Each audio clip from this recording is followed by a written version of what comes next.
तुम्हें पता है जब कोई स्त्री सती होती थी तो कितना इंतजाम करना पड़ता था। मसाले लेके पुरोहित चारों तरफ खड़े हो जाते थे, बड़े जोर से बैंड बाजे बजाते थे, क्योंकि जिंदा स्त्री कोई जलेगी, जरा हाथ तो आग में डाल कर देखो तब तुमको पता चल जाएगा। जिंदा कोई अपने हाथ से आग में जाएगा या फेंका जाएगा, उसकी तकलीफ तुम समझो।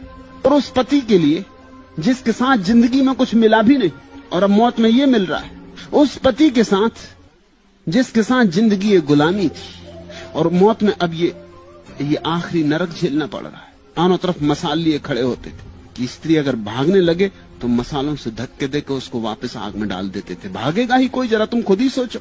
और इतना घी डालते थे चिता में कि धुआं ही धुआं हो जाता था, नहीं तो लोगों को दिखाई पड़ेगा कि स्त्री भाग रही, वो दिखाई भी नहीं पड़नी चाहिए। और स्त्री चीख पुकार करेगी, भयंकर चीख पुकार करेगी। जीवित स्त्री को आग में डाल रहे तो बैंड बाजे बजाते थे, नगाड़े पीटते थे ताकि उसकी आवाज न सुनाई पड़े। ये जबरदस्ती सती बनाया जा रहा है। फिर ऐसा आयोजन था कि अगर कोई स्त्री सती न हो तो उसका भयंकर अपमान होता था, वो प्रतिष्ठा से फिर नहीं जी सकती थी, फिर उसकी स्थिति वैश्या से गई बीती थी, फिर उसकी छाया भी पाप थी, छाया में भी अपशगुन था, फिर उसका जीना मौत से ज्यादा बदतर कर देते थे। इसलिए मजबूरी में कोई यही चुन लेता था कि मरी जाना बेहतर है। ये सब धर्म के नाम पर चलता रहा है।